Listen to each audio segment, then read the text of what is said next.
Hello tout le monde, je vous retrouve pour une nouvelle vidéo sur les blessures. Aujourd'hui, on va voir la blessure d'humiliation. On avait déjà vu rejet et abandon si vous les avez regardés. Et il restera à venir trahison et injustice. Donc aujourd'hui, on va voir la blessure d'humiliation. Comme d'habitude, je vous fais une petite intro sur les blessures de manière générale. C'est important, ça fait pas mal d'y revenir, vous avez déjà vu les autres blessures. Mais c'est important de savoir, d'avoir certaines bases, d'avoir conscience de certaines choses concernant les blessures. Déjà, tout ce que je vais vous dire, je ne l'ai pas inventé, ça vient du livre « Les 5 blessures qui empêchent d'être soi-même » de Lise Bourbeau. N'hésitez pas à vous procurer ce livre, il existe en format poche, hein, vous savez, à 5-6 €. C'est pas un très gros livre, mais c'est une bible. Je ne fais aucun partenariat, mais pour moi, ce livre, c'est vraiment une, une bible, si on peut dire, et d'utilité publique. Donc vraiment, là, j'ai condensé, j'ai essayé de vous mettre quand même au maximum des informations, mais c'est quand même condensé sous les plus de détails. Vraiment, je vous invite à vous procurer ce livre, c'est vraiment une base. Donc, ce qu'il y a à savoir sur les blessures de manière générale, c'est que les blessures, quand on vient à s'incarner, on s'incarne avec ses blessures. C'est pas quelqu'un, m'a fait vivre un truc, du coup maintenant j'ai cette blessure. Cette blessure, je l'avais déjà en moi et ce que j'ai vécu, ce qu'on m'a fait vivre, ce que j'ai vécu, ça a éveillé la blessure. Vous voyez? On s'incarne avec ces blessures-là et on s'est incarné dans telle ou telle famille, on côtoie telle ou telle personne qui vont venir appuyer sur cette blessure, hein, jusqu'à ce qu'on la prenne, qu'on mette en conscience et qu'on puisse la guérir. Et tout ce travail de cette incarnation vient dans le fait d'apprendre à nous aimer nous-mêmes. Parce qu'une blessure, on l'a vu sur les autres dont on a déjà parlé, la blessure nous fait porter un masque social. Ce masque social nous fait avoir certains comportements et nous fait vivre telle ou telle expérience. Et si à partir du moment où je porte un masque, quand je suis dans telle ou telle situation ou à telle et telle personne, c'est parce que je ne m'aime pas suffisamment pour être totalement moi-même en toutes circonstances. Vous voyez? Donc toutes ces blessures, tout ce travail-là vient faire un travail d'amour de soi, d'estime de soi, hein. Ça, c'est vraiment la lame de fond des blessures et de l'incarnation. Et donc, quand on n'est pas nous-mêmes, on porte un masque. Là, je vous laisse faire la part des choses. Selon la quantité que vous avez de la blessure, vous pouvez cocher toutes les cases. Dans ce que je vais vous dire, vous allez pouvoir dire « Ah, ça c'est moi, ça c'est moi, ça c'est moi, ça c'est moi ». Ou peut-être il n'y a que certaines choses, vous voyez. Et dans ce cas-là, plus vous cochez de cases, évidemment, plus ça veut dire que votre blessure, vous la portez beaucoup, elle est très présente. Et plus moins vous en avez, ça veut dire qu'elle est peut-être dans certaines circonstances, peut-être avec certaines personnes, dans le cadre familial ou professionnel, ou à certaines périodes de vie. On peut avoir vécu certaines années sans se rendre compte qu'on avait cette blessure-là, ce qui a été plus ou moins en veille. Ça veut dire sûrement qu'il y en avait une autre qui était dominante et qu'il fallait gérer en premier. Et elle peut s'éveiller à 40 ans. Vous voyez, on peut d'un seul coup se rendre compte d'être dans certains schémas. Je vous laisse faire la part des choses. Voilà, ça peut être dans certaines situations. Là-dessus, évidemment, je vous laisse voir selon ce que vous vivez. Je prends mes notes, hein, évidemment, il y a tellement de choses à dire que je suis obligée d'avoir quelques notes. Donc plus la blessure est grande, plus souvent on va porter le masque. Et si vous le portez tout le temps, je ne le dis que assez de fois, on y va avec bienveillance. C'est OK de porter telle ou telle blessure. Il n'y a pas une personne sur terre qui ne porte pas les blessures. Il y en a on les porte plus, il y en a qu'on porte moins. Mais voilà, c'est fort probable, quasiment sûr, comme tout le monde, et c'est normal, que l'ego va venir interférer en disant non. Pas du tout, je me reconnais pas du tout, je ne coche aucune case. Moi, j'ai pas de blessure. Moi, je me suis incarnée juste pour le fun, hein, je me suis pas incarnée pour gérer des blessures. C'est normal, l'ego, il a du mal à regarder en face. Surtout que la blessure d'humiliation, Lise Bourbeau le dit bien, c'est les gens qui portent beaucoup, surtout plus la personne la porte, moins la personne va être capable, sur cette blessure-là, de se rendre compte qu'elle porte cette blessure. La blessure d'humiliation, les personnes qui la portent ont du mal à avoir du recul sur elle et à se dire effectivement, je vis telle chose, je vis des choses comme ça, je fais ci, je fais ça. N'hésitez pas à y revenir encore et encore, que ce soit regarder la vidéo ou acheter le livre de Lise Bourbeau. À certaines périodes de vie, on est plus ou moins apte à se regarder certaines choses en face. C'est pour ça que moi, je vous invite pour chacune des blessures à prendre un petit carnet et à noter à chaque fois que vous vous reconnaissez. Donc, ça fait appel à votre humilité. Hein, là, l'ego, on le met de côté. Mais c'est tout à votre honneur parce que plus vous avez conscience de ce que vous portez, plus vous allez pouvoir le guérir et plus vous allez pouvoir évoluer et vous libérer. Vous voyez, donc il y a vraiment un côté, je mets les jugements de côté complètement, bienveillance, et juste je suis honnête avec moi-même.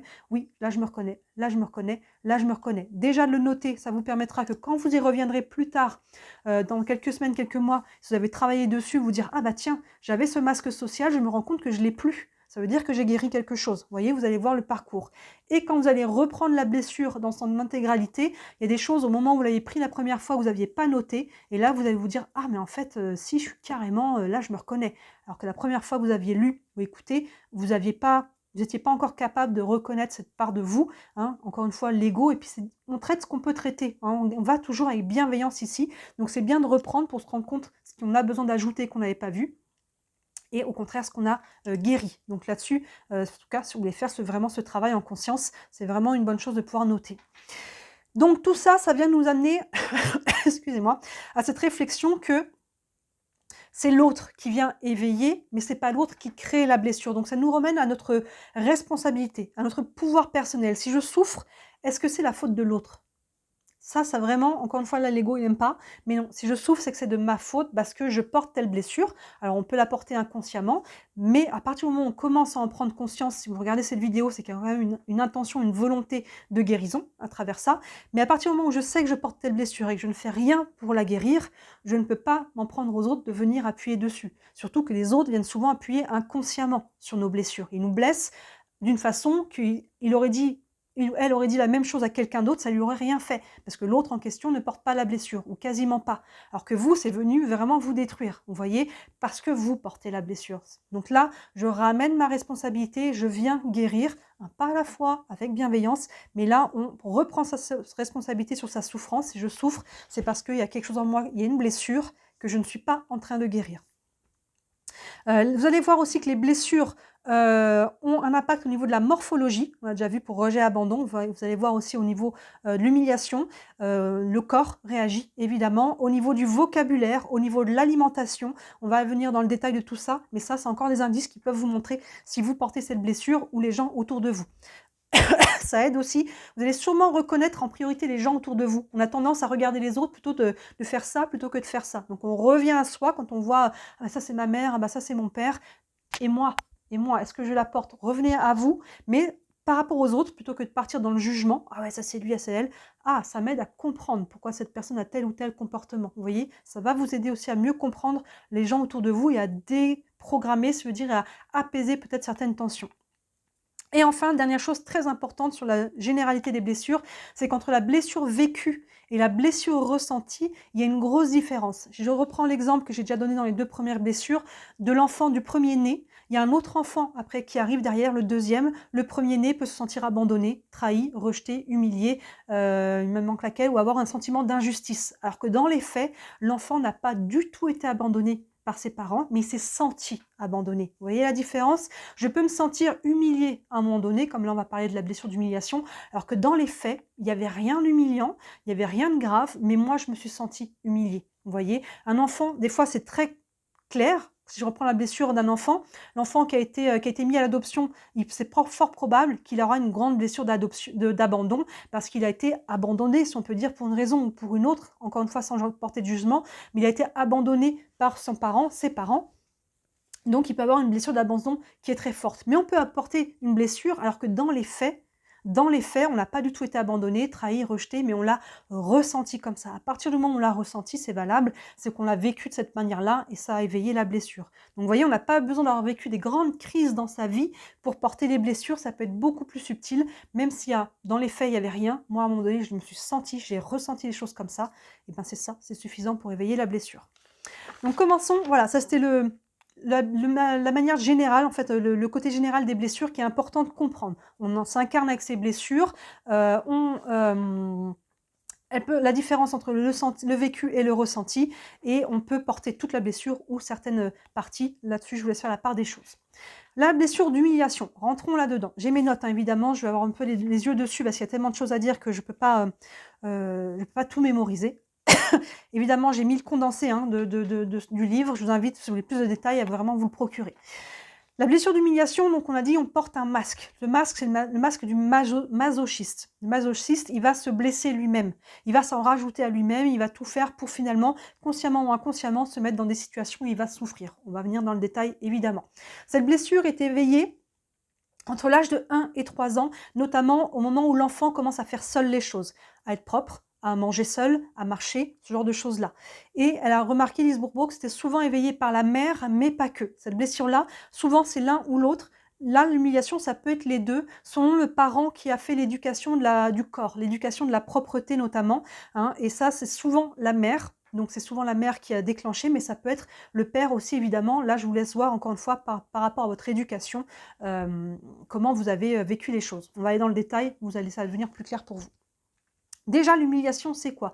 Le dictionnaire nous dit que l'humiliation, c'est se sentir rabaissé. Vous voyez, se sentir moindre, s'abaisser soi-même ou abaisser quelqu'un. Mais il y a une notion de ramener vers le bas, de minimiser, d'amoindrir.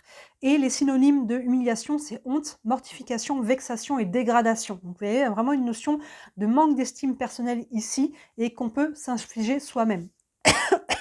Excusez-moi.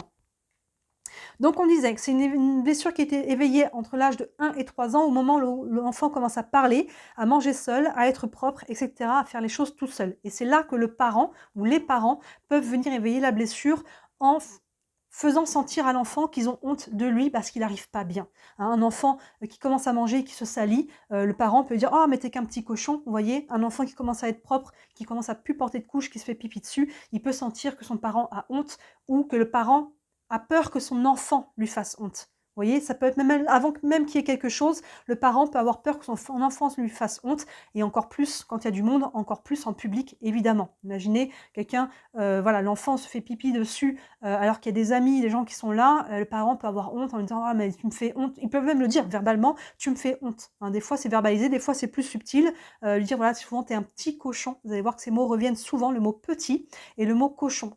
Souvent, le mot « cochon », il va se le dire à lui-même, la personne qui porte la blessure d'humiliation. Je suis un cochon, je suis une cochonne, ou les mots un peu plus vulgaires, je suis crade, je suis sale, ce genre de choses-là. Dévalorisation ici, parce que l'enfant peut avoir senti en grandissant qu'il apportait du dégoût à ses parents, qu'il y avait quelque chose de sale en lui ou par rapport à ce qu'il faisait, encore plus du coup en public. Évidemment, plus la blessure va être forte, plus cette sensation d'être sale ou de dégoût, qu'on dégoûte les autres, va être forte. Donc là-dessus, je vous laisse faire la part des choses. L'éducation au corps va être très importante. Si l'enfant a une éducation qui dit que le corps, c'est honteux, le corps, c'est sale, le corps, il faut le cacher, ce genre de choses-là, ça peut déclencher plus tard des problèmes dans la sexualité de l'enfant qui sera devenu adulte. Il va avoir honte de son corps, il aura honte de sa sexualité, il aura honte de ces choses-là. Tout ce qui est en lien au corps et à la propreté. Donc là, encore une fois, ça vous concerne. Voyez votre éducation par rapport à ça, ou aujourd'hui, en tant qu'adulte, comment vous vous sentez par rapport à votre corps. Est-ce que vous êtes à l'aise avec la nudité? Est-ce que vous êtes à l'aise avec la sexualité? Avec ces genres de choses-là, ça peut vous indiquer à quel niveau vous portez ou non cette blessure-là. Évidemment, cette blessure, elle peut être réveillée dans n'importe quel domaine. Plus la blessure est vécue dans différents domaines selon l'éducation. Ça peut être aussi par rapport à la nourriture, que la nourriture c'est sale, que manger c'est honteux, d'avoir envie de manger tel et tel truc, c'est pas bien. Vous voyez, selon l'éducation, ça peut être ciblé dans un domaine ou dans un autre. Les parents peuvent éveiller cette blessure-là aussi en racontant aux autres, en disant par exemple « Vous savez pas ce qu'il m'a fait mon petit garçon aujourd'hui, il s'est fait pipi dessus », si on reprend cet exemple-là. Et là, l'enfant forcément, il se sent honteux parce qu'il y a une humiliation publique. Là, le parent raconte aux autres, des fois sans s'en rendre compte. Des fois, il y a une intention, mais des fois, on ne se rend pas compte. Les enfants, ils sont là, ils entendent, ils écoutent. Hein, et là, des fois, l'enfant, publiquement, son parent va l'humilier. Alors, je vais reprendre les notes. Oui, et le côté masochiste, ça vient que une fois adulte, cette personne va raconter ce genre de choses sur elle-même. Elle va raconter, ben, vous ne savez pas ce que j'ai fait hier, j'ai pris un truc, je me suis complètement salie, alors que la personne aurait pu juste ne pas le dire, mais elle va s'auto-humilier, d'où le masque du masochiste. On va vraiment arriver dans le détail là-dessus, mais la personne va s'auto-humilier, va se faire honte elle-même, consciemment ou inconsciemment. Donc là, l'enfant qui entendait ses parents qui lui faisaient honte, l'adulte va dire, il va s'auto-humilier en racontant des trucs qu'il a fait, des trucs qui sont un peu, les personnes autour d'elle vont lui dire, mais il a craqué, pourquoi il nous raconte ça, c'est bizarre, c'est un peu malaisant, vous voyez, et la personne va s'auto-humilier. Souvent sans s'en rendre compte évidemment. D'où l'idée de ces vidéos que je vous fais, c'est pour qu'on rende compte de nos schémas, avec bienveillance, avec amour de soi, c'est le but de guérir ces blessures, parce que si on est dans ces blessures, c'est qu'on ne s'aime pas assez. Donc avec bienveillance, on travaille là-dessus. Donc on disait que c'est plus souvent la mère qui a déclenché cette blessure, sauf quand c'est le père qui a fait l'éducation à la propreté. La mère, c'est plus souvent en lien avec la sexualité et la propreté que ça va déclencher cette blessure d'humiliation. Et le père, c'est plus souvent en lien avec l'apprentissage, l'écoute et la parole.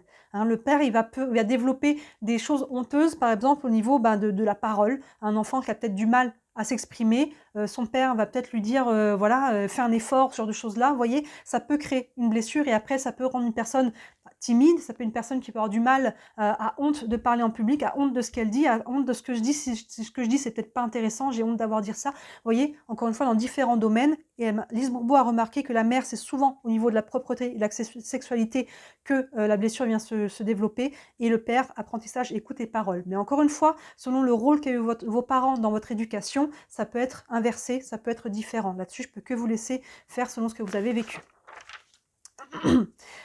Donc le masochiste, il a plaisir à souffrir. Ça peut paraître incohérent, mais on va aller voir, c'est inconscient, évidemment. Il y a un plaisir à s'auto-flageller. Hein. Il cherche de la douleur et de l'humiliation de façon inconsciente. Et c'est ça son masque, en fait. Et donc le masochiste, il a une estime de soi qui est vraiment assez basse. Hein. Le mot poubelle peut revenir souvent, donc on peut dire qu'il a son estime de soi dans la poubelle, mais c'est quelque chose qui peut revenir. Hein. C'est ces termes qui sont dévalorisants, poubelle, cochon, saleté, ce genre de choses-là. Et donc le masochiste se croit moindre. Il peut se croire sans cœur aussi, alors que c'est l'inverse. Il peut se croire malpropre, il peut se croire cochon, comme on a dit. Au niveau du corps, on va y revenir plus tard, mais le corps, lui, justement, peut lui faire honte. Il peut lui faire honte et c'est souvent des personnes qui sont en surpoids. Hein. On a vu pour certaines blessures que des fois, on peut avoir des rondeurs à certains endroits. Hein. Quelqu'un de dos qui a un fort ventre, de dos, on ne verra pas qu'il est gros, si on peut dire, vous voyez. Alors que le blessure d'humiliation, ça se voit partout. Que la personne soit de dos, de face ou de profil, la rondeur est générale et ça peut être encore une fois tout le corps, si vous êtes complètement concerné. Ça peut être certaines parties du corps qui sont plus en embonpoint là-dessus. Je laisse faire la part des choses aussi. Et à ne pas confondre, attention, parce qu'on essaie de feinter avec nos blessures, tout comme la blessure d'abandon qui nous parlait justement de certaines parties flasques, certaines personnes essayent de cacher en faisant de la musculation. Vous voyez, mais dès que la personne arrête de faire de la musculation, paf, ça redevient à nouveau tout mou.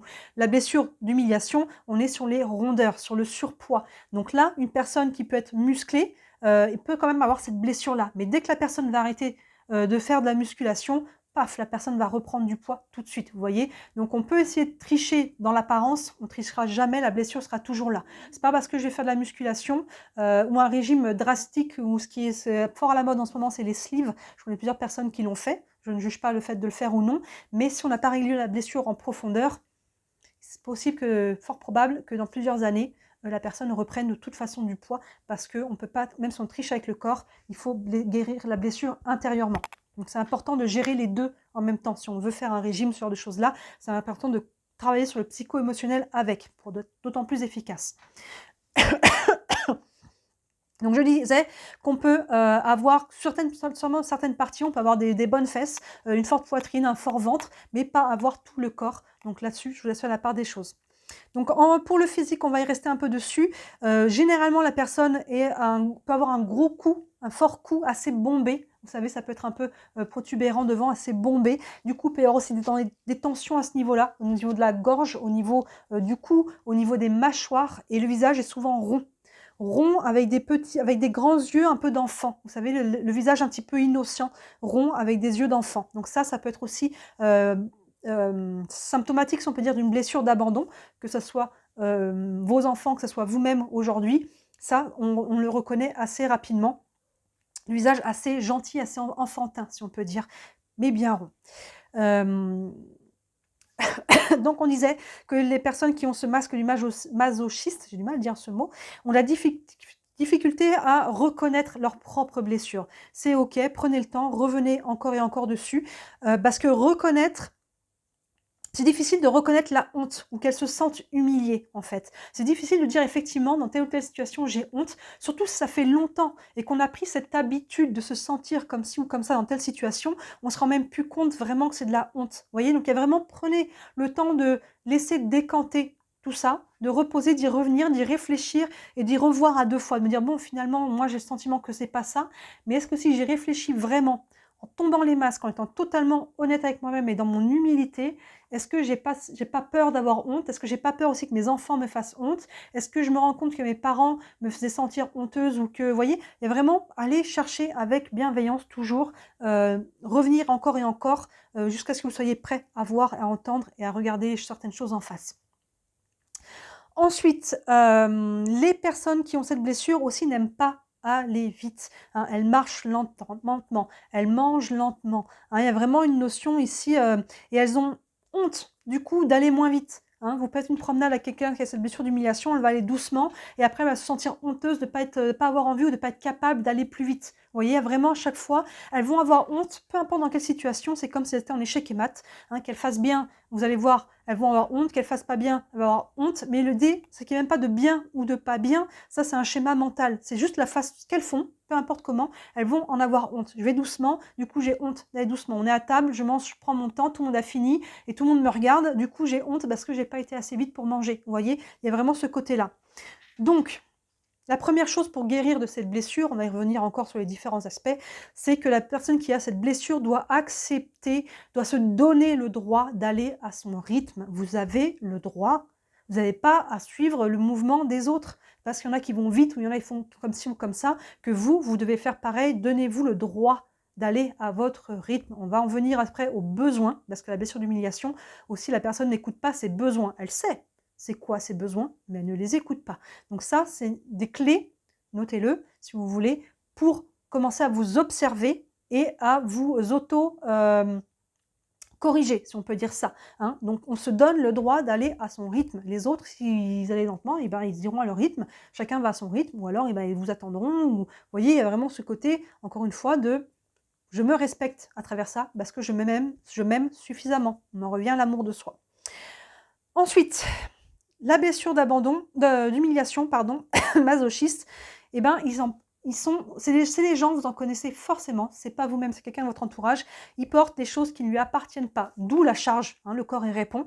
Je porte trop dans ma tête, psychologiquement, émotionnellement, je porte les affaires des autres, je porte les responsabilités des autres, je m'occupe de tout. C'est souvent des personnes qui sont très altruistes, hein, qui vont rendre service tout le temps, mais à l'extrême. C'est des personnes qui vont rendre service alors qu'on leur a rien demandé, hein. Les personnes, je pense qu'il y en a au moins une par famille. Quand il y a un repas de famille, cette personne-là, elle va tout organiser. Elle organise, ça se trouve, c'est même elle que ça va être chez elle que ça va se passer. Elle va tout faire, elle va faire machin, truc, bidule, s'organiser, faire tous les bidules, alors qu'on ne lui a pas demandé de gérer tout ça, hein. On aurait pu faire ensemble, mais la personne va mettre ça sur ses épaules parce qu'elle se croit responsable du bonheur des autres. Et évidemment, elle fait ça pour être aimée en retour. Et évidemment, elle n'aura pas le retour escompté. « Oh, t'es génial, c'est fantastique, qu'est-ce qu'on ferait sans toi ?» Et la personne va se sentir humiliée en disant « mais c'est des personnes qui disent: moi plus jamais j'organise un truc, plus jamais je fais ça parce que voilà le retour que j'ai. Moi j'ai fait des pieds et des mains là, j'ai fait des efforts et finalement, tout le monde s'en fout». Hein, vous voyez? Parce qu'elle a fait des trucs qu'on lui a pas demandé en fait, vous voyez? Donc oui, elle attend un retour qui serait quelque part normal, mais à partir où vous ne demandez rien et que vous imposez votre aide, vous prenez les choses en main, vous gérez tout, vous prenez tout à charge alors qu'on ne vous a pas demandé de le faire, vous avez cette part de responsabilité sur vous. Vous voyez? À vous d'en faire moins, à vous de déléguer, à vous de demander l'aide. Mais voilà, la personne qui a la blessure d'abandon croit être responsable du bonheur des autres, donc elle prend beaucoup de choses et du coup le poids, elle prend aussi du poids, hein, et cette charge, elle le prend parce qu'elle est chargée par rapport à tout ce qu'elle fait.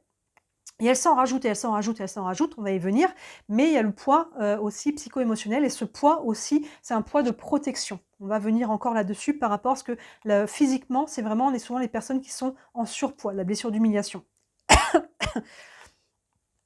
Donc c'est des personnes qui peuvent du coup aussi être très performantes parce qu'elles en prennent beaucoup sur leur dos. Elles font beaucoup de choses, mais du coup elles peuvent être très au taquet. Pendant ce temps, évidemment, elles ne s'occupent pas d'elles, elles s'occupent des autres et des affaires des autres. Elles gèrent beaucoup de choses, mais du coup elles peuvent être très performantes.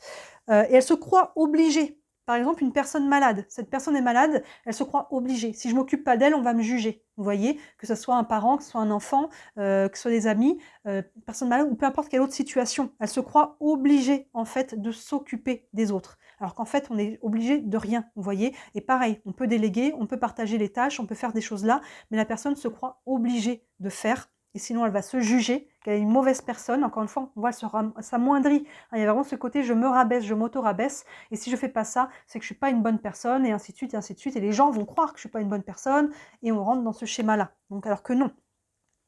Et donc elles ont le don de se retrouver dans ces situations où elles doivent prendre les autres en charge, aider les autres, faire pour les autres, faire à la place des autres, alors qu'en fait, on leur a rien demandé. Donc vous voyez ce cercle vicieux, je me retrouve malgré moi dans ce genre de situation, mais inconsciemment, évidemment, on y va de sa volonté inconsciente, si vous comprenez ce que je veux dire.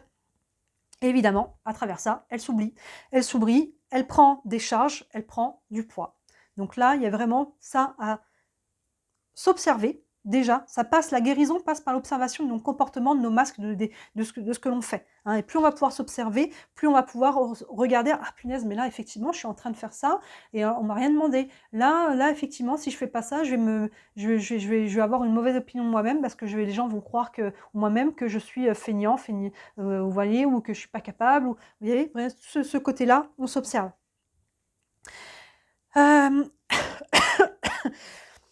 Donc la personne se fait croire qu'elle veut aider.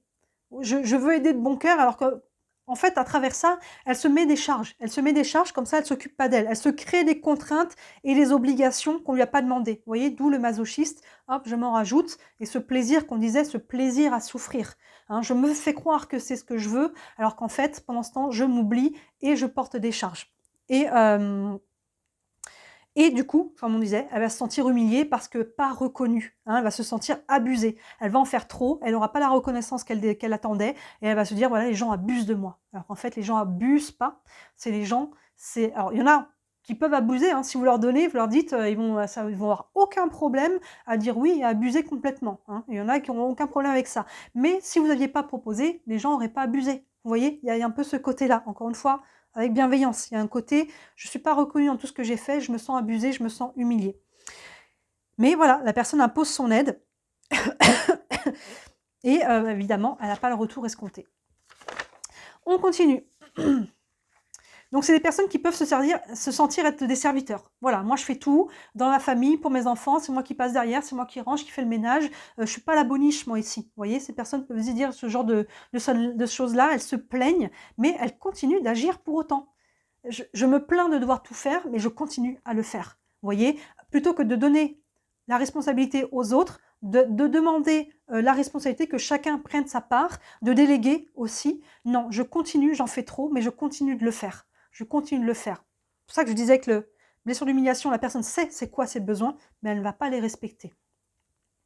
Voilà, et c'est des personnes qui du coup peuvent dire des trucs comme on disait, les mots un peu rabaissants, on me traite comme une poubelle, on me traite comme de la merde, on me traite, vous voyez, le côté un peu sale, le côté un peu grossier, cochon, hein, on revient à ça, les gens me traitent comme si j'étais de la merde, vous voyez, ce genre de choses-là, parce que je me sens comme ça, parce que je me sens humiliée, rabaissée, honteuse, mais parce que j'en fais trop et je m'auto-flagelle quelque part.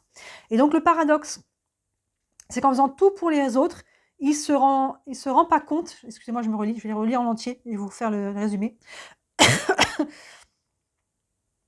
Oui, et en faisant ça, en fait, le paradoxe, c'est qu'en faisant tout pour les autres, il ne se rend pas compte qu'il va humilier les autres. Dans le sens où, non, attends, laisse, je vais le faire. En disant ça, ça part d'une bonne intention, on va dire, mais en disant ça à l'autre, non, je vais le faire, l'autre, ça lui met dans une position où il entend qu'il n'est pas capable de le faire tout seul. Je vais humilier l'autre en lui faisant croire qu'il n'est pas capable et que moi, je vais mieux le faire que lui. Laisse, je m'en occupe, je vais le faire.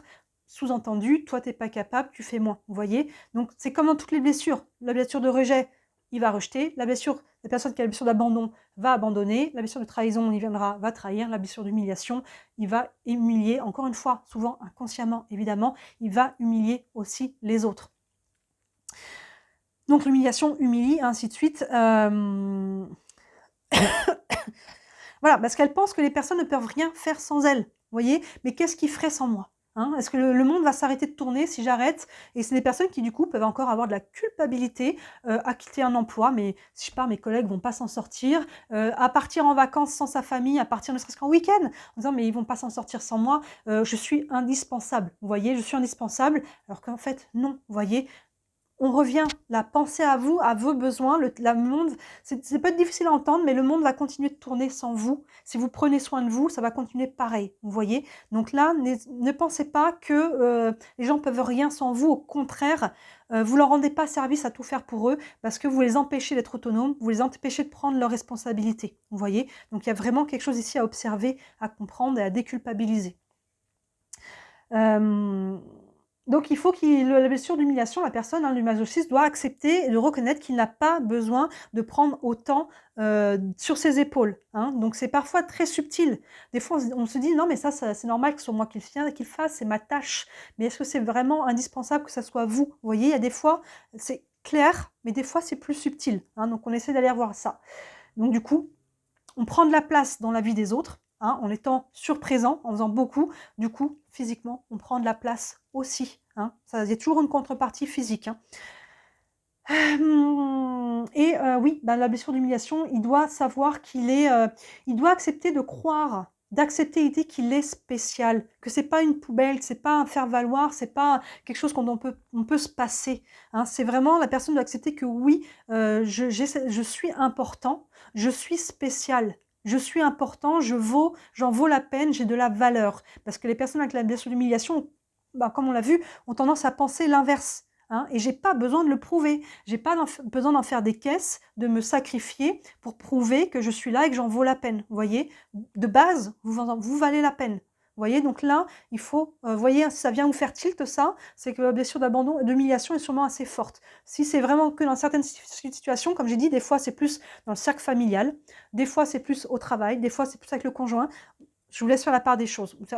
Certaines périodes de vie, vous voyez comment ça vous parle, mais ça vient vous titiller, c'est qu'il y a sûrement quelque chose qui fait écho là. Donc c'est une personne qui peut sembler aussi très contrôlante, évidemment, parce qu'elle veut faire beaucoup pour les autres alors qu'on lui a rien demandé, mais parce qu'elle a peur d'avoir honte de ses proches ou de lui-même. Si je le fais pas, ça va pas être bien fait, les autres vont avoir une mauvaise opinion. Ils vont croire que ça a été ni fait ni à faire. Là, je vais faire tout le ménage, parce que là, on reçoit, je sais pas qui, la famille, les amis, et si c'est pas propre comme moi je le veux, je vais avoir honte. Je vais avoir honte s'il y a quelque chose qui a été oublié, les gens vont le voir, ils vont me juger, je vais avoir honte ou ils vont avoir honte de moi ou de ma famille. Vous voyez? Donc la personne peut être très contrôlante. Observez-vous, encore une fois.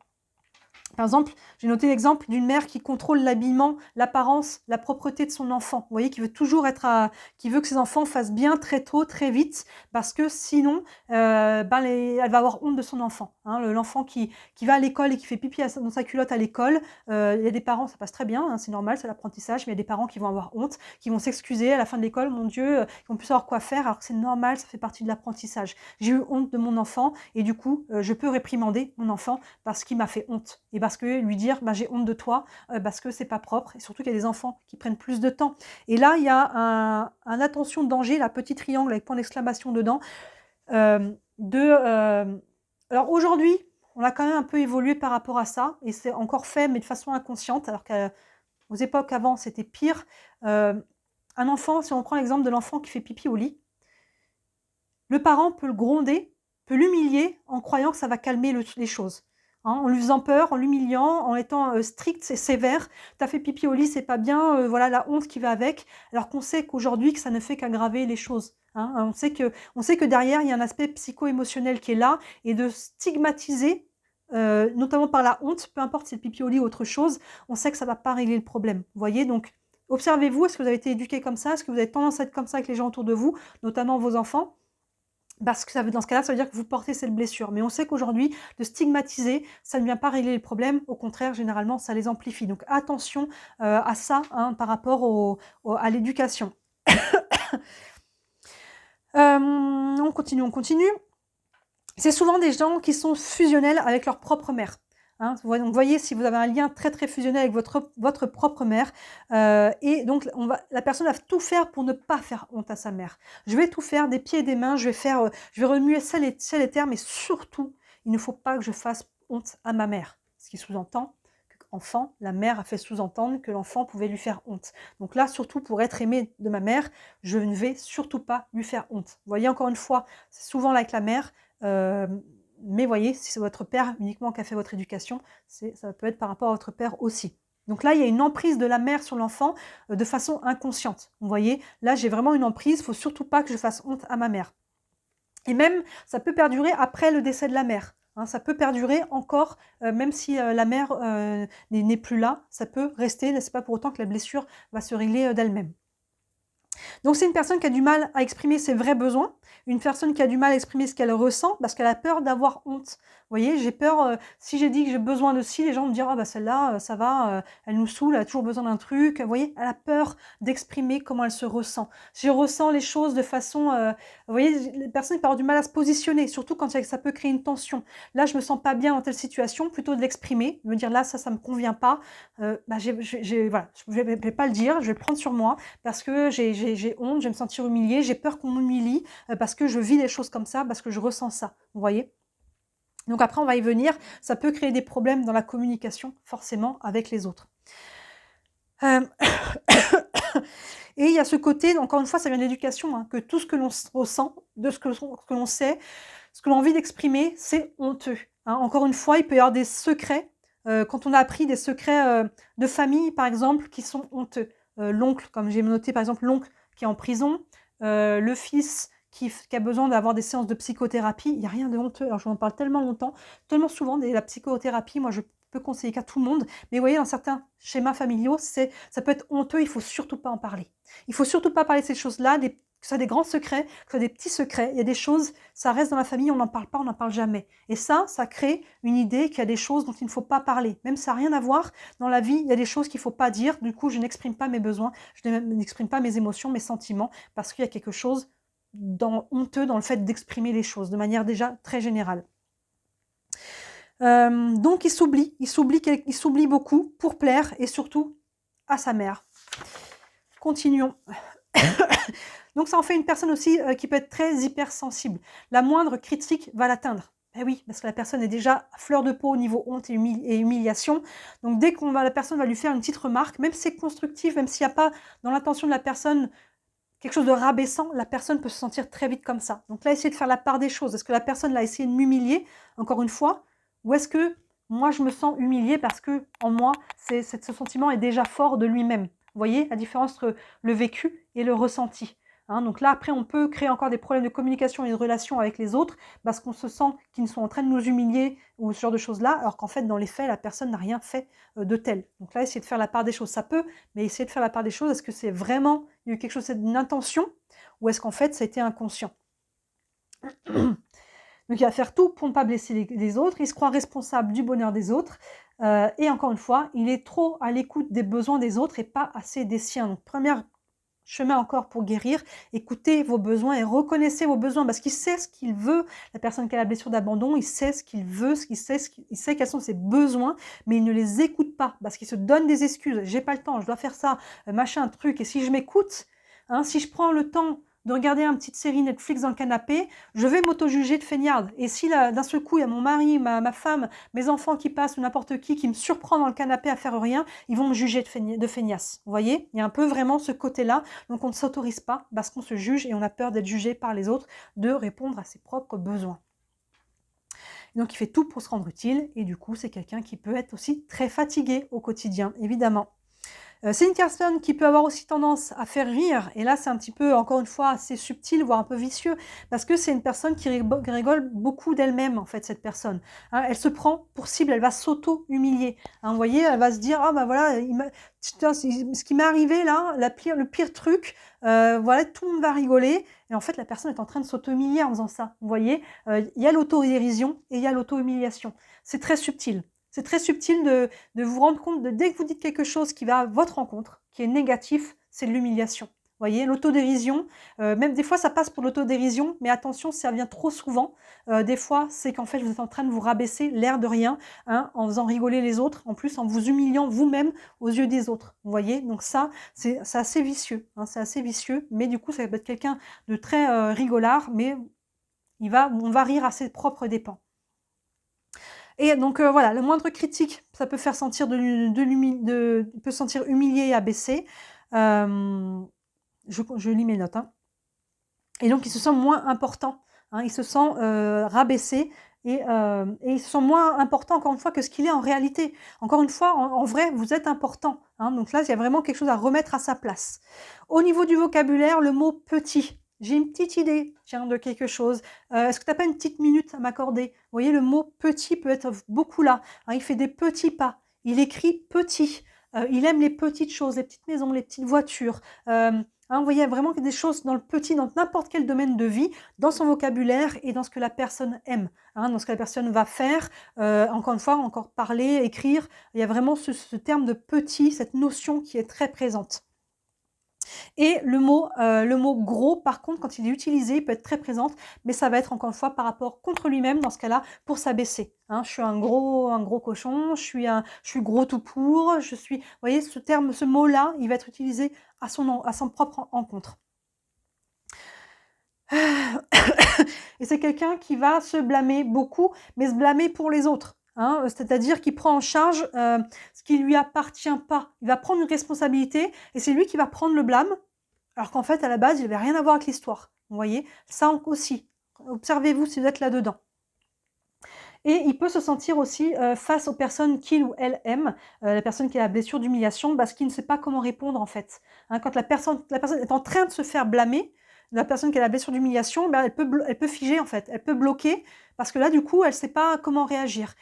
Après coup, elle va essayer de rétablir et d'améliorer la situation parce qu'encore une fois, elle croit que c'est sa responsabilité d'arranger les choses, de faire que tout le monde soit bien et heureux. Mais sur le moment, c'est une personne qui peut du coup se fiser, se recroqueviller, se mortifier, hein, d'être mortifiée parce qu'on lui fait une remarque qui est pas agréable, hein, qui peut être constructive, mais peu importe constructif ou non, ça va être destructeur pour cette personne intérieurement, vous voyez. Et après, elle va quand même essayer d'aller régler la situation parce que voilà, j'ai ce masque de masochiste et je me rends coupable. Même si je suis pas coupable, si j'ai été blâmée, c'est que j'ai bien été coupable quelque part et de toute façon, c'est ma responsabilité que les autres soient bien et heureux, donc c'est ma responsabilité d'arranger les choses. Non, non et non, ce n'est pas votre responsabilité que tout le monde soit bien, d'accord? Il y a des gens avec qui on peut s'entendre, des gens avec qui on ne peut pas s'entendre. Si les autres, ils ont laissé aussi faire les choses à leur place, c'est qu'ils ont aussi bien voulu. Donc vous avez votre part de responsabilité de prendre la charge des autres, mais les autres vous ont aussi laissé prendre cette charge. Donc à un moment donné, s'il y a un truc qui a mal tourné, ils ont aussi leur part de responsabilité, vous voyez? Donc là, il y a vraiment une notion de réussir à se positionner par rapport à tout ça. Ce qui est le plus important, et là on a encore une sorte de contradiction, ce qui est le plus important pour la blessure, les personnes qui ont cette blessure, c'est la liberté. La liberté est extrêmement importante parce que comme ça, justement, je n'ai pas à rendre de compte. Je suis tranquille, tout le monde me laisse tranquille, je n'ai pas à rendre de compte. Mais le problème, c'est que cette personne, quand elle va être dans sa situation de liberté, peu importe dans quel domaine de sa vie, eh ben, elle va vivre sa vie à fond et du coup, elle va avoir tendance à être dans le trop. Et quand elle est dans le trop, elle va avoir honte. J'ai trop fait ceci, j'ai trop fait cela. Hein, vous voyez, j'ai trop mangé, j'ai trop acheté, j'ai trop travaillé, j'ai voulu trop en faire parce que j'avais cette liberté, j'avais plus de limites. J'avais plus de cadre. Du coup, j'étais vraiment cette liberté, ça m'a fait du bien jusqu'à l'extrême où j'en ai fait trop. Et du coup, là, j'ai honte. Hein, j'ai trop mangé, j'ai trop bu, j'ai trop fait la fête, j'ai trop acheté, j'ai trop dépensé. Peu importe le trop. Vous voyez, donc après, il revient dans la honte de lui-même. Il s'est encore une fois auto-humilié au regard des autres qui vont dire waouh, mais lui il s'est lâché, hein, on va dire bon, ça sort un peu comme ça, il en a fait trop, voyez, et là les gens vont commencer à juger parce qu'il y a un trop. Encore une fois, ce jugement ça leur appartient, hein, vous faites votre vie, vous écoutez vos besoins, si les gens jugent, ça leur appartient, mais souvent, voilà, quand on est dans le trop ou des fois dans le pas assez, là dans l'occurrence dans le trop, les gens peuvent avoir tendance à montrer du doigt, il a fait trop ci, il a fait trop ça, ou elle, hein, évidemment. Donc là, encore une fois, on revient sur cette notion d'humiliation. Et la contradiction, c'est qu'il veut être sans limite. Mais justement, quand il est sans limite, ça lui fait peur. Hein, quand il n'a pas de cadre, il a peur de sortir du cadre. Donc tout ce qu'il veut, c'est ne pas avoir de cadre pour être libre. Mais mon Dieu, j'ai plus de cadre, il me faut un cadre. Vous voyez la contradiction? Est-ce que si j'ai pas de cadre, je vais en faire trop et je vais pas réussir à me limiter? Hein, vous voyez, donc il y a vraiment ce côté... et ce côté un peu contradictoire. Et s'il s'occupe trop de lui, évidemment, s'il s'occupe trop de lui, s'il est trop dans cette liberté de faire ce que je veux, je m'écoute mes besoins, et bien dans ce cas-là, ça veut dire qu'il n'est plus utile aux autres. Et là, ça vient chercher, parce que sa raison de vivre, c'est d'être utile aux autres, d'en faire trop, parce que c'est comme ça que je suis aimée, ben c'est comme ça que, vous voyez, il y a vraiment ce côté-là. Donc à partir du moment où j'en fais trop et que je peux que peu penser à moi, et ben je peux plus me sacrifier pour les autres. Ça paraît encore contradictoire, mais vous avez compris un peu le schéma par rapport à tout ça. On est presque au bout. Hein. Ensuite, donc, il doit se permettre, sans honte et sans culpabilité, d'être comme il a besoin d'être, de respecter, de se respecter, de respecter ses besoins, d'aller à son rythme, on a dit. Et en fait, tout ça, le fait de ne pas le faire, ça bloque une énergie, ça bloque quelque chose en soi, à l'intérieur de soi, ça bloque les relations, ça bloque beaucoup de choses, ça bloque quelque chose. Et en fait, ça bloque aussi le fait de pouvoir perdre du poids. Hein, vous voyez. Et à partir du moment où la personne va s'autoriser, va libérer les choses, va être beaucoup plus fluide, va s'écouter, du coup, va s'aimer, on y revient encore et toujours, on a dit que c'était la base de toutes les blessures, de s'aimer plus, et bien là, la personne va perdre aussi du poids parce qu'elle va lâcher des charges psycho-émotionnelles, elle va lâcher les charges des autres, elle va lâcher aussi du poids. Vous voyez, ça va ensemble. C'est pour ça que c'est important que de prendre, faire un, c'est prouvé hein, que les personnes qui font un régime, juste par le régime, elles vont peut-être le garder, la perte de poids pendant un certain temps, et elles vont le reprendre. D'ailleurs, perte de poids, ça souvent entendu qu'on a perdu quelque chose et qu'on va le retrouver. Vocabulaire, on dit je veux maigrir ou mincir et non pas perdre du poids. Si je veux perdre du poids, je vais peut-être le perdre, mais ça veut dire que derrière, je vais le retrouver. Donc, ce n'est pas le but. Sa plus grande peur, du coup, c'est la liberté. Hein. Il croit qu'il ne saurait pas gérer. Comme on vient de le dire, il ne saurait pas gérer une trop grande liberté et pourtant, c'est à ça qu'il aspire. Hein. Il croit être libre, encore une fois, en gérant les choses, mais en gérant tout. Du coup, en gérant tout, j'ai le contrôle. Du coup, je suis libre de faire la chose comme je veux, mais en faisant ça, je m'enferme. Je m'enferme dans en faire trop, je m'enferme à pas m'écouter. Vous voyez ce côté, encore une fois, qui est contradictoire, qui est je crois que je suis libre, mais en fait, je suis en train de m'enfermer. Et si je me libère dans un domaine de vie, je vais m'enfermer dans un autre. Vous voyez? Donc ça, c'est sans fin tant qu'on ne guérit pas la blessure. Hein. La clé, c'est vraiment la guérison de s'aimer, de s'observer. Hein. La clé, une première clé, c'est que je m'observe pour venir voir où j'en suis et après, au fur et à mesure, me corriger moi-même au fur et à mesure. Et encore une fois, s'il y a besoin d'un accompagnement thérapeutique hein, pour travailler, outiller, parce que parler c'est bien, mais c'est mieux après de nettoyer, parce que faire monter la vase juste en parlant et d'attendre qu'elle retombe, pour moi, ça c'est pas la bonne thérapie, mais de faire un travail en EFT derrière, libération émotionnelle, en EMDR, vous savez, le EMDR c'est le mouvement des yeux, c'est neuronal, on va déprogrammer des croyances et des schémas pour reprogrammer des bonnes croyances, en hypnose, en kinésiologie, notez ce mot, vous ne savez pas ce que c'est la kinésiologie, c'est très efficace. On peut remonter justement sur les causes des certaines blessures et aller les régler à la source. C'est un peu utile quand même.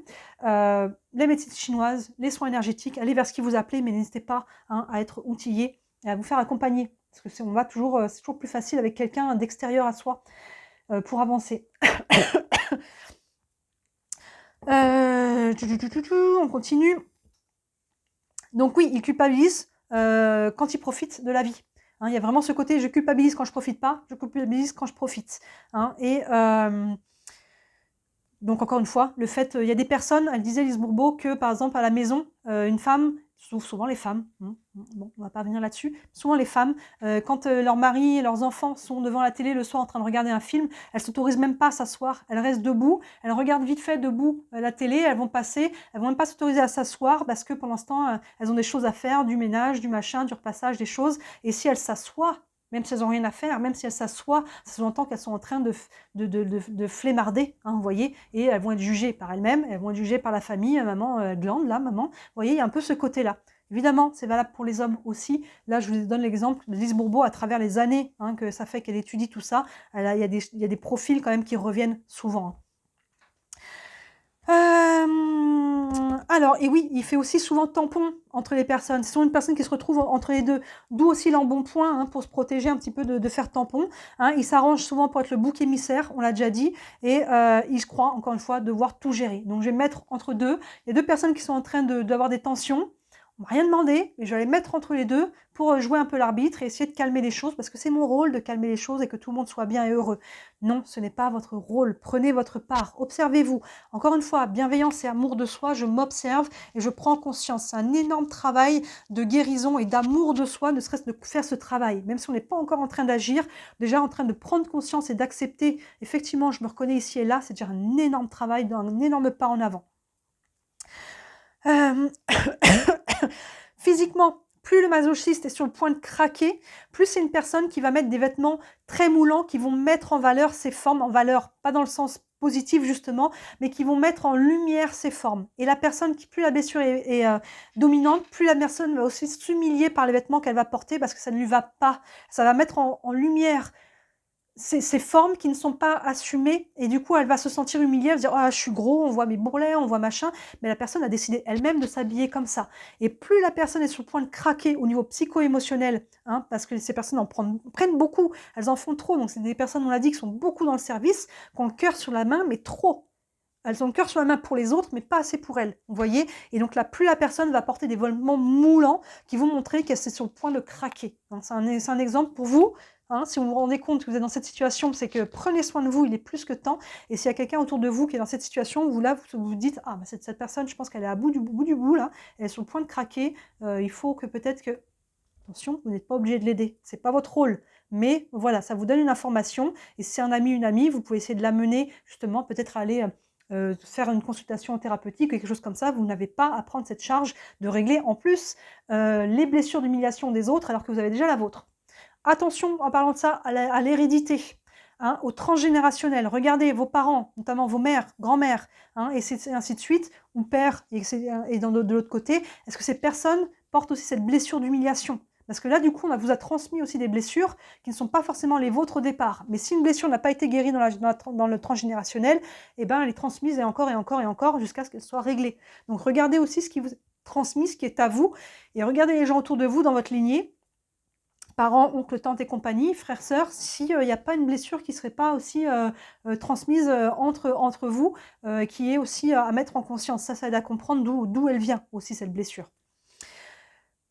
Donc c'est une personne qui va attirer des personnes qui vont l'humilier, hein, ce côté masochiste. On va attirer consciemment ou inconsciemment, hein, les collègues de boulot qui vont dire, voilà, tu fais pas ceci, machin, et, peu importe qui, hein, il y a vraiment une notion ici d'humiliation publique.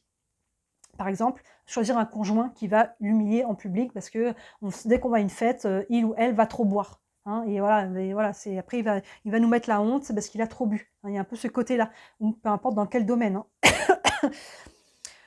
Donc c'est quelqu'un qui peut vivre aussi beaucoup de dégoût, ce mot est important, je suis dégoûtée de ci, de ça, qui peut être vite écœuré, hein, de gens, de situations, de choses comme ça, peu importe dans quel domaine. Heu et c'est des personnes qui feront pour les autres ce qu'ils font pas pour elles. Par exemple, un homme, qui va aller faire des réparations chez le voisin ou chez son frère, et alors qu'il va pas faire les réparations qui attendent depuis 3 ans à la maison. Vous voyez? Ça peut être ce genre de choses. Quelqu'un qui va aller faire qui va bien s'apprêter et faire le ménage, quand ils vont recevoir quelqu'un à la maison, mais le reste du temps, quand il y a personne qui vient juger justement, je m'habille vraiment sale, encore une fois, je me néglige, ma maison est négligée, mais parce que voilà, je ne fais pas pour moi, alors que s'estimer, c'est j'ai une hygiène déjà corporelle aussi, une maison propre aussi, un minimum. Alors tout est, hein, vous voyez, il y a à juger entre le bordel et quelque chose qui est pas très bien rangé, mais où la saleté est quelque chose qui démérite un petit coup, c'est pas pareil. Mais il y a ce côté de s'il y a que moi, je me néglige, s'il y a les autres, j'en fais plus. Donc là, observez-vous encore une fois ce que vous faites pour les autres, ce que vous ne faites pas pour vous-même.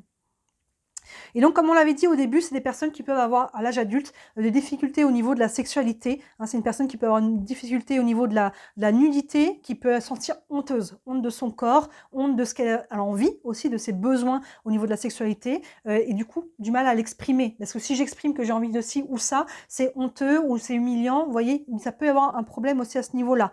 Surtout, les jeunes filles aussi, quand le corps change au niveau des premières règles, elles peuvent sentir elles sont honteuses d'avoir leurs règles ou d'avoir le corps qui change, avec la poitrine qui se développe, hein. Elles peuvent avoir envie de se cacher, vraiment de la cacher, de l'écraser pour surtout que ça ne se voit pas, parce que mon corps change, et il peut y avoir un côté honteux. Alors qu'évidemment, il n'y a rien de honteux là-dedans.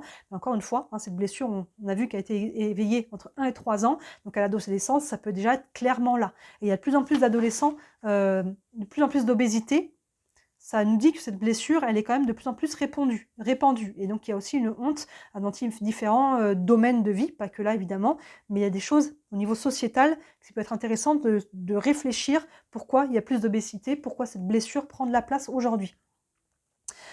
Donc un enfant qui a grandi avec l'idée que le sexe ou le corps était honteux, forcément, va devenir une personne adulte, qui va avoir tendance aussi à s'attirer justement des situations humiliantes et honteuses, le harcèlement, l'abus, ce genre de choses-là. Hommes ou femmes, hein, c'est des personnes qui peuvent s'attirer ça, notamment à l'adolescence et en tant que jeune adulte, et cette personne évidemment ne va pas oser en parler parce qu'il y a la honte. Donc là, s'il y a quelqu'un dans votre entourage, enfant ou adolescent, ou même adulte, qui vous sentez qu'il y a eu des blessures ou des abus ou de harcèlement, n'hésitez pas à ouvrir un terrain propice à la conversation sans forcer, jamais, sans forcer, mais à la confiance pour que cette personne sache que vous n'allez pas la juger, qu'il n'y a pas de honte à avoir et que c'est pas humiliant. La honte, elle est de l'autre côté, du côté de ceux qui harcèlent. Vous voyez, parce que forcément, quand on a cette blessure-là, on vit ça, mais on a vu le côté un peu vicieux qui fait que on n'ose pas, on n'ose pas s'exprimer.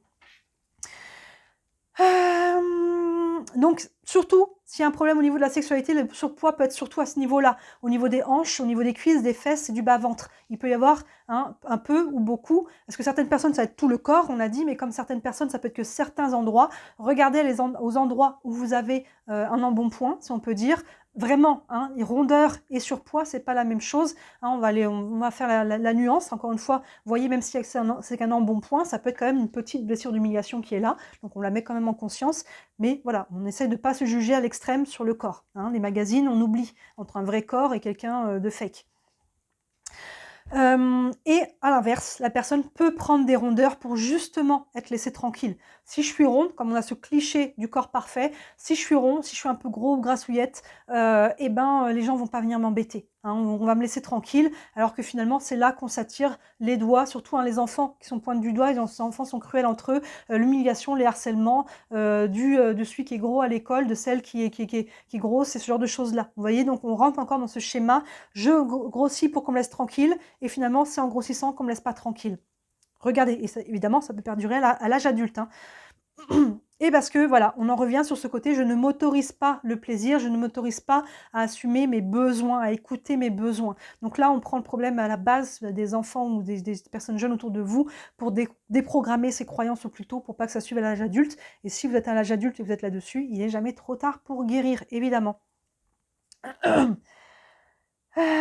Et chez l'homme, donc là c'était beaucoup pour la femme, chez l'homme ça va être deux extrêmes. Elle a remarqué Lise Bourbeau, c'est soit l'homme va être très timide, l'homme qui est dans ses blessures d'humiliation, il n'osera pas justement exprimer ses besoins, aborder les femmes, soit à l'inverse, il va être en recherche extrême, il va être obsédé par le fait d'être en relation, et il va être obsédé par ça, et il peut être justement dans le trop. On a vu qu'il y a une tendance à être dans le trop. Et il peut avoir physiquement des problèmes mécaniques, si on peut dire ça comme ça, de problèmes d'érection, ce genre de choses-là. Ça peut toucher beaucoup les personnes qui ont un problème d'humiliation. Donc vous voyez, encore une fois, ça vous parle. Ça, c'est renforcé encore plus par l'ancienne génération d'éducation religieuse, qui mettait vraiment une côté de honte par rapport au corps, par rapport au sexe encore plus, qui nous parlait de péché, il fallait se confesser, même d'avoir eu des mauvaises pensées. Même les pensées, on n'avait pas le droit, il fallait les confesser. Alors, avoir des relations sexuelles avant le mariage, mon Dieu, c'était le bout du monde.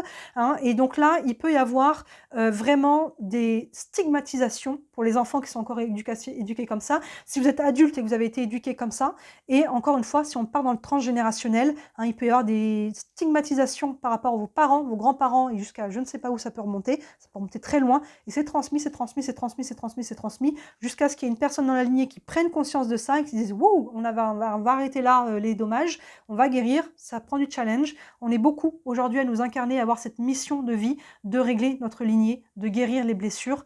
C'est lourd, mais c'est nécessaire et c'est une belle libération. Donc voyez aussi, si en plus il peut y avoir un cliché au niveau de la religion, au niveau de l'éducation religieuse, peu importe quelle religion ici, même si ce n'est pas la vôtre, ça peut venir de plus loin. Et ça peut être la vôtre aussi, évidemment. Donc, il peut y avoir des difficultés de communication parce qu'il a peur de s'exprimer, parce qu'il a peur de blesser l'autre. Il a peur de passer pour un égoïste, encore une fois, de passer pour un feignant, ce genre de choses-là.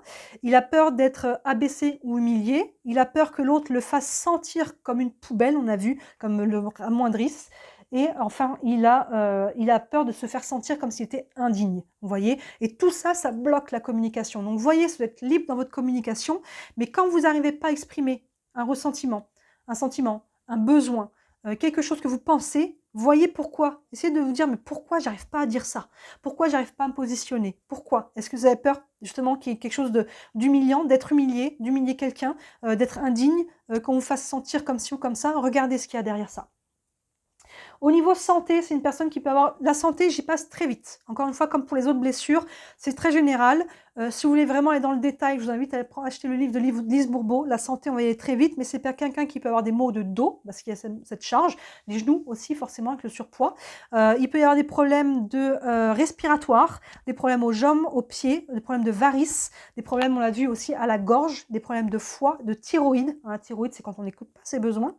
De démangeaison de la peau, de diabète et de problèmes cardiaques, entre autres. Donc voilà, ça peut être une source par rapport à une blessure d'humiliation, mais voilà, j'ai décidé consciemment de ne pas rentrer dans le détail de la santé. Là, je vous laisse faire la part des choses, vous-même aller plus loin. Lise Bourbeau a écrit aussi des très bons livres sur les livres. D'ailleurs, je crois que j'en dois en avoir là.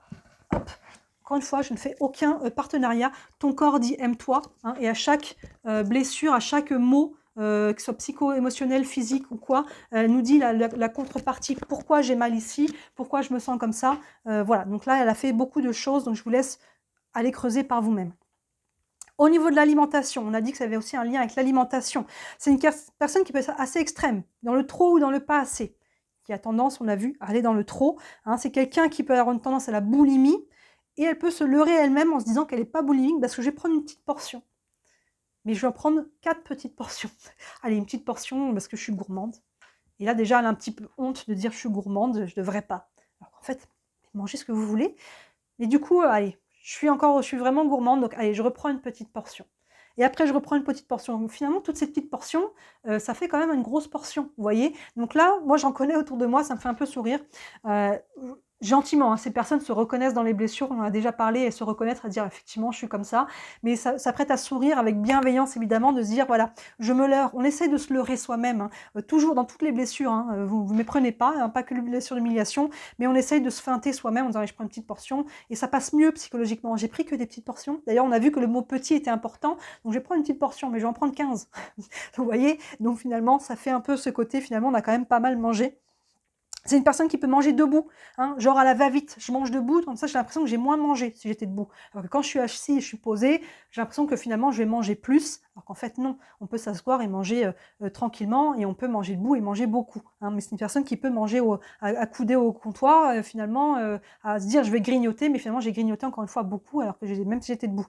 C'est une personne qui va préférer les aliments riches en gras aussi.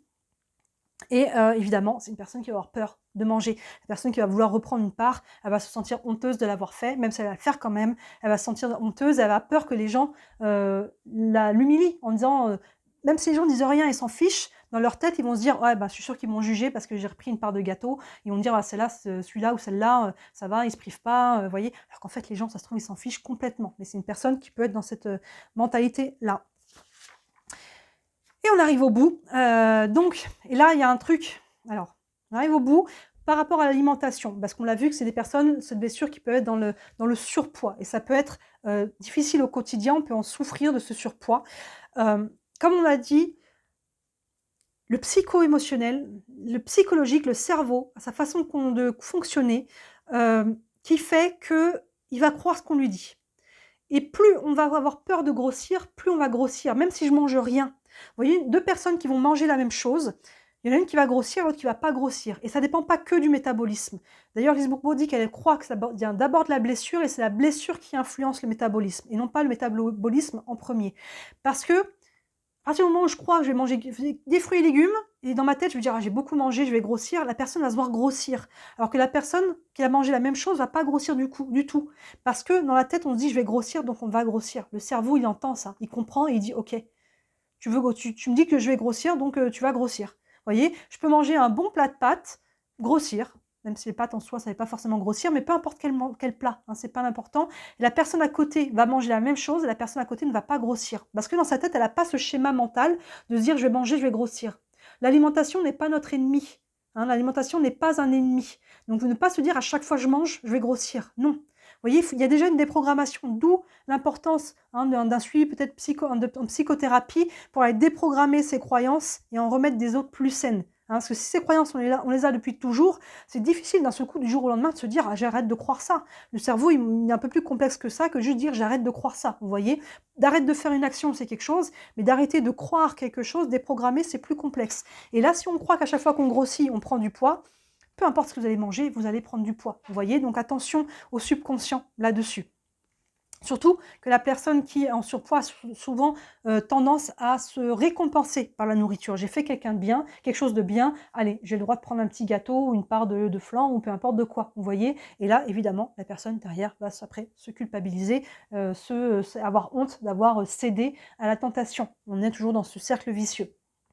Donc attention au régime, si vous voulez vraiment perdre du poids, travaillez l'aspect psycho-émotionnel, travaillez la blessure d'humiliation, peu importe en quelle quantité vous l'avez, parce que déjà, si vous voulez perdre du poids, comme on l'a dit, vous allez le reprendre. Faites attention aussi à son vocabulaire, on s'observe, si on veut perdre du poids, on se dit non, je veux maigrir, je veux mincir. Mincir d'ailleurs, c'est un peu plus propre que maigrir, parce que maigrir, ça fait vraiment très maigre, hein, plutôt que de perdre du poids. Et il y a vraiment tout ce travail à faire derrière. Donc pour guérir, les étapes de la guérison, on a dit s'observer, reconnaître la honte de soi ou la honte des autres. Et c'est ça qu'Élise Bourbeau dit qu'on a du mal, parce que les personnes qui ont cette blessure-là ont du mal à se rendre compte, à admettre qu'ils ont honte d'eux-mêmes ou qu'ils ont honte des autres, parce qu'ils ont honte d'avoir honte. Vous voyez, on va plus loin, on part dans ce cercle vicieux. Donc on essaie de faire preuve d'humilité, n'hésitez pas à revenir plusieurs fois, à vous observer au quotidien, bienveillance et amour de soi, hein, vraiment. Donc il y a vraiment une notion.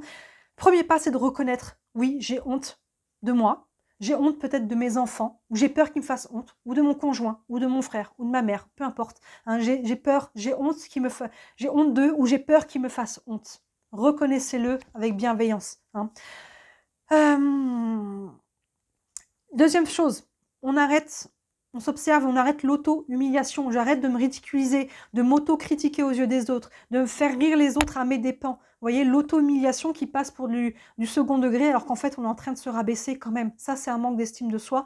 Et on arrête d'en faire trop pour les autres. On s'observe. Est-ce que là, l'autre ne peut pas se débrouiller tout seul ou demander à quelqu'un d'autre? J'ai le droit de dire non. Hein, j'ai le droit de ne pas faire les choses. Et si je ne le fais pas, le monde ne va pas s'arrêter de tourner. Les autres n'ont pas besoin de moi au point où je le crois. Hein. Donc c'est la blessure qui a le plus de mal à reconnaître sa blessure. Et donc cette personne doit prendre le temps de s'écouter. Hein. N'hésitez pas à écouter la vidéo, à relire le livre de Lise Bourbeau plusieurs fois. Hein. Le premier, c'est vraiment à différents degrés, encore une fois, cette blessure. Et encore une fois, attention à l'ego qui, en plus, vient se rajouter en disant non, non, non, tout va bien, moi, j'ai pas du tout cette blessure, c'est pas moi, c'est les autres. Attention à l'ego qui vient frapper à la porte, parce que lui, plus on essaie de le découvrir, plus il prend de la place, plus il essaie de nous faire croire qu'il n'est pas là. Hein. Et si vous avez du mal à vous observer, demandez à une personne bienveillante de vous observer, de vous dire effectivement, là, t'en fais trop, là, tu prends des choses qui ne sont pas à toi, là, c'est pas à toi de régler ce problème-là, là, effectivement, tu t'es servi plusieurs fois, effectivement, là, tu as pris plusieurs petits trucs, effectivement, tu as ça dans ton vocabulaire, une personne qui peut vous aider à la bienveillance et pourquoi pas faire un échange. Vous l'observez dans sa blessure dominante ou d'autres blessures et vous voyez, hein, vous faites une sorte d'échange bienveillant dans le but de guérir et pas dans le but, évidemment, de se juger. Hein, et plus quand vous êtes cette blessure d'humiliation, c'est quelque chose qui peut être difficile pour vous d'aller demander l'avis de l'autre parce que vous allez croire que l'autre va vous juger. D'où aller chercher une personne qui peut vraiment être bienveillante par rapport à vous-même. Donc on est arrivé au bout, je vous fais le résumé très rapide. Blessure d'humiliation qui est éveillée entre l'âge de 1 et 3 ans avec le parent qui s'est occupé du développement physique, notamment de la propreté et tout ça. Le masque de masochiste, on s'en rajoute. Le corps, il peut être gros, rond, une taille assez courte, un cou assez gros et bombé, des tensions à la gorge, à la mâchoire, au cou et un visage rond et avec les yeux ouverts. Donc les yeux grands, aussi ronds aussi, ouverts et innocents, les yeux un peu de l'enfant. Le vocabulaire, c'est une personne qui dit souvent être digne ou être indigne et qui utilise beaucoup les mots petit et gros. Et petit, on l'a vu dans tous les domaines de la vie, hein, faire des petites choses, j'aime bien les petites voitures, je fais des petits pas, je mange des petits morceaux. Hein, c'est pas que dans je dis le mot petit, c'est beaucoup de choses dans mon environnement fait écho à ça. Le caractère, une personne qui a honte de lui ou des autres, une personne qui n'aime pas aller vite, on l'avait vu, qui n'écoute pas ses besoins, qui prend tout sur son dos, qui contrôle pour éviter d'avoir honte, on l'a vu, le cercle vicieux derrière, se croit malpropre, sans cœur, cochon, moindre, quelqu'un qui peut être très fusionnel, notamment avec sa mère, ou une personne qui va avoir ce rôle-là dans sa vie. S'arrange pour ne pas être libre, alors c'est ce qu'il veut le plus, se limite car il a peur de déborder, joue à la mère aussi, c'est une personne qui peut être très maternante, avec son conjoint, avec ses enfants, avec n'importe qui, c'est une personne qui peut être très maternante, hein, qui fait tout pour les autres, une personne qui peut être hypersensible, qui peut du coup se vexer aussi très rapidement, ou en tout cas se vexer, ça va pas être dans l'agressivité, mais qui va se sentir d'un seul coup brisé, vous voyez.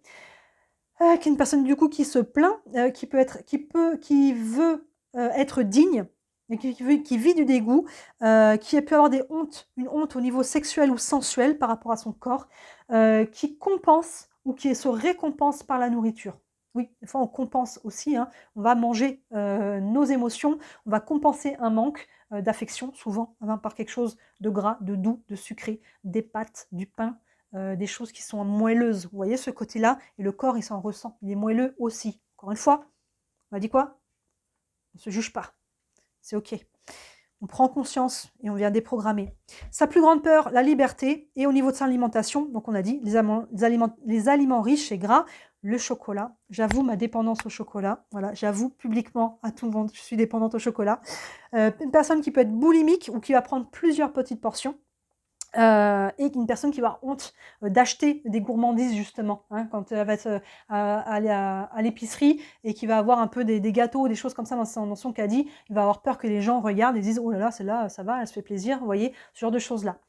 Donc voilà, voyez si vous reconnaissez dans cette blessure-là. La vidéo est un peu plus longue que les autres parce que celle-ci de blessure elle est quand même assez costaud. On a vu hein, énormément de cercles vicieux. Je fais quelque chose dans une optique, mais du coup je m'enferme en faisant ça. Et en faisant ça, du coup je m'enferme et ainsi de suite, ainsi de suite. Donc là, on prend le temps de déprogrammer, de s'observer avec bienveillance et amour, toujours, toujours, toujours par rapport à ça, d'y revenir plusieurs fois et voilà, de déprogrammer, de lister là où je me reconnais et amour, bienveillance, je m'observe, ça passe beaucoup pour l'observation, je n'en fais pas trop pour les autres, j'en fais pas trop pour moi, j'écoute mes besoins, je les respecte, mes besoins à travers ça, c'est toujours une question d'amour de soi.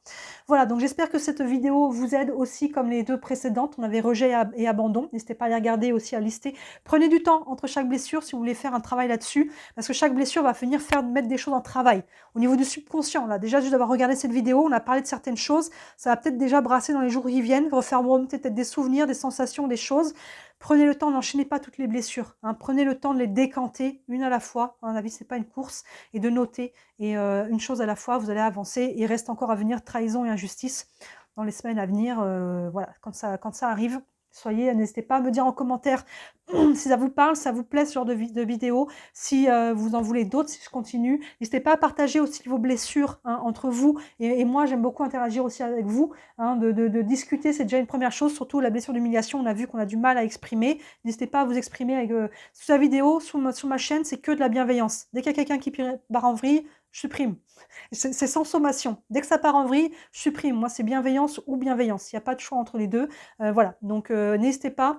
Pour moi, ce sera toujours bienveillant. Les gens qui s'écartent de ça, ils s'écartent. Moi, je les écarte de la chaîne, donc n'hésitez pas. Ici, c'est bienveillant pour tout le monde, vraiment tout le monde, tout le monde. Hein, peu importe la blessure, quand on en parle, peu importe la religion, les origines, la sexualité. Moi, tout ça, c'est bienveillance avant tout.